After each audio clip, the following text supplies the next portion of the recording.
should bite right here. You think? Ah, yeah. Nice little crick mouth right here. This is a good little feeder crick.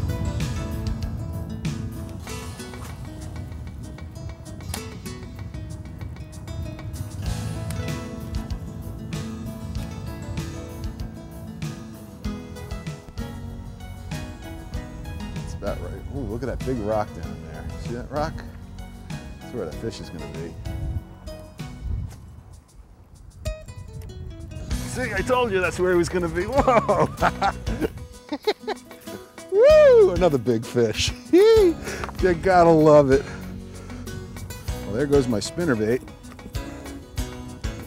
That's the one thing. When you come here and you throw spinnerbait, You better bring a lot of them. yeah, they will destroy them. Look at that, another beauty. Oh boy. I saw that rock there and I sort of eased my spinnerbait over by it. I come through the back side of it, and when I come through it, I killed the bait, let it drop, flutter down. You come through the front side of it, got bit. Well, I kept it moving. I think they want it moving Yep. fast. I think they want it moving fast. That was nice. I was trying to be cute. I didn't say anything about the boulder. I found it. We're out here fishing, you're catching fish, and you've come up with a pattern within a pattern. You found a pattern that they're close to the bank, and when you find not far off the bank a nice boulder, that's definitely where the better quality fish have come off from. It seems to be. You know, I think there's probably a couple just cruising, but you know, they find themselves a little piece of cover to hang out by. And I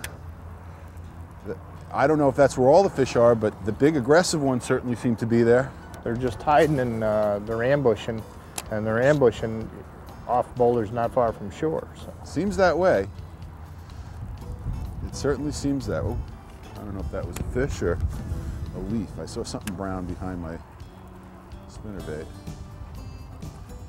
And only so far one boulder that we've run it past has not had a fish on it. Yep. This looks like a mud bank over here too, though.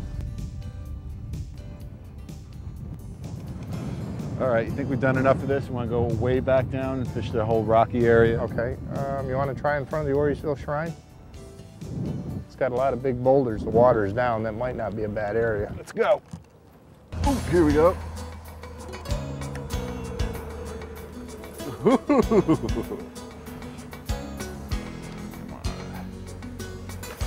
Wow, a nice slob there, boy. Beauty. Beautiful fish. Beautiful fish. That's nice. Now I'm going to keep this one in the live well for sure. We don't want to spook these fish in here.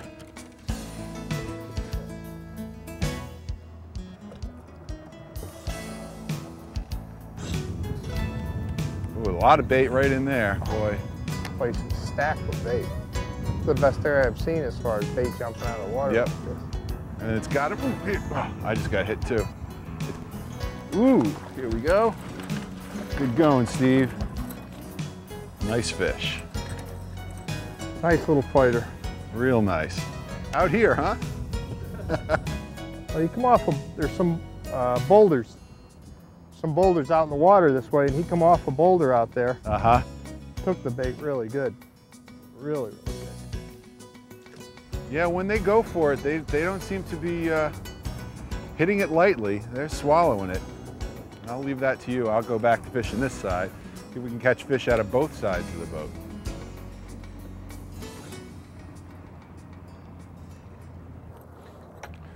Folks, all that traffic that you're hearing, it's because the New York State Thruway is only about 50 yards away from us here. A lot of the Mohawk River in this section runs right along the Thruway. It follows it all the way down. And it does make for a noisy day of fishing, but boy, it's worth it when you're catching fish like this. I like to catch these fish in the late October when they, you know, the deep fish have come up. They aren't black. They turn that nice greenish gold. These fish are so pretty. They're very golden, the fish here. They definitely are. Yeah. In the late fall, they get that pale look. They're so light colored. They are so pretty. You can see they're already starting to, you know, they're not real black now even. I like blackfish too, though. I caught some black ones down in Kiwanis last week. The ones I caught, They just come up, I believe. But you know, I wonder if part of what happens is it has to do with their diet. Maybe. Oh, you think switching over from alewife to minnow or to crayfish, maybe? Maybe. I've never been able to figure it out. You know, sometimes you get blackfish up shallow, sometimes deep. I always thought when you got them up shallow like that, they just come up. Uh-huh.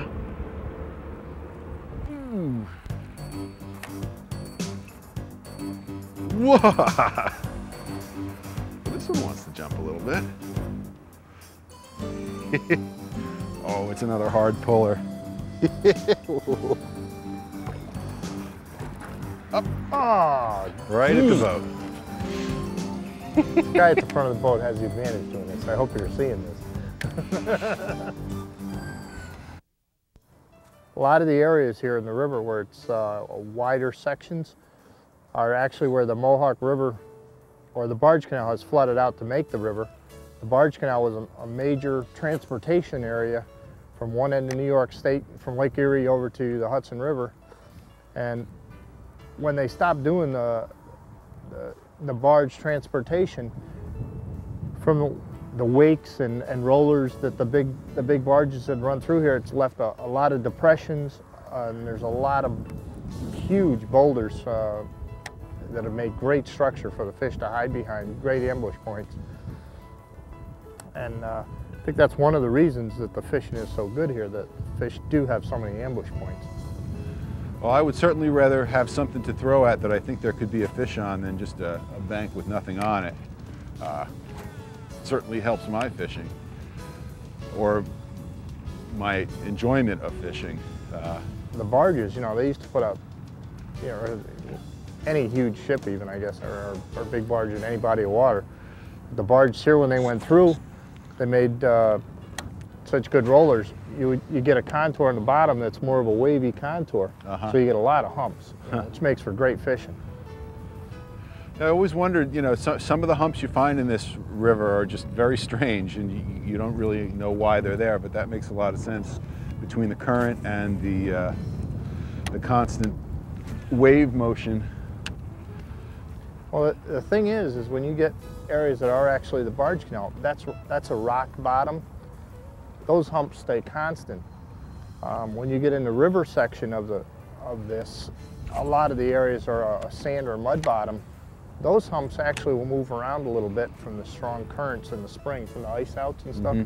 So people could be fishing, might have an area in front of your buddy's house that's got a nice hump out in front of it.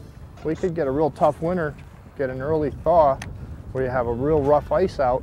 It'll move that sand or mud hump 100 yards down the river. You know, a lot of people don't take that in consideration. They're saying, geez, I caught them here last year. Well, if you move just a little bit one way or the other, you're going to find where that hump went to. The ice has so much force, ice and water has so much force, it'll move big boulders in the water. And that's another consideration also, is you could be fishing an area, a big boulder. Well, next spring you may be fishing that same boulder, but it's 30 yards downriver. Well, that could confuse people a little bit. I know also in the wintertime, they drain this down to, they open the dams, and most of these flats that we're fishing right now, all these flats that we're fishing right now are dry. They're dry. That's the best time to learn Mohawk River. You know, when they drain this down, you can come out and you can see a lot of structure. You can see a lot of structure that's not going to move, especially like say in this barge canal area that is a rock bottom. You can come out. One of the ways that I've learned the river, and a close friend of mine and I, we fished a lot of tournaments together. We've learned the river by walking the river in the fall right after they drain it, taking pictures, and triangulating a point on shore. The boulder right there. There's a nice fish. Right on a boulder too. Woo! A pig. That's a slot. Stevie. Ooh. boat swing wasn't pretty, but it's a nice fish.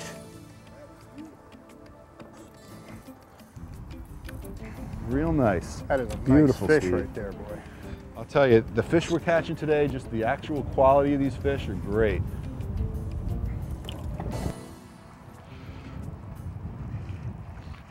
You know, Steve, I've noticed just about every fish we've caught has come off exactly the same place on a piece of cover. They're definitely sitting on the front side where they're real active on the front side and they're ambushing the bait really good. That's true. What Steve's talking about is just about every fish we've caught has come on the front side, and when we say front side, we mean the side that's facing into the current of a boulder sitting in the water. In this area, this is a flat in about 5 feet of water in here, and every now and then you come across a boulder sitting in the water, a big rock. And most of the fish seem to be sitting on the front side of that, just sitting there waiting to ambush something. I found, Steve, that most of the time when fish are on the front side like that, they're very active and are really looking for something to eat. They're definitely seem to be the more aggressive fish. The fish behind the boulders, just kind of hanging out of the current, not having to work so hard. They're the non-aggressive, possibly not in their feed time right now. So they're just relaxing, and the fish in the front side are definitely aggressive and feeding. And that seems to be where the big ones are coming from today. Every big fish we've caught has come off a boulder. You see the boulder, you pull your bait past it, wham, there's the fish. And almost calling the cast. Almost, almost. That last one that you caught, I didn't see the boulder until the fish was on, but then I looked at where the fish was and I saw the boulder sitting right there. I kind of saw the boulder. I wanted to catch the fish. Oh, you didn't point it out to me? That's a nice guy. You know, Steve said we'd come out here, we'd catch a bunch of nice fish, and I thought he was going to let me catch all the fish. But I guess every now and then we got to let him catch one too.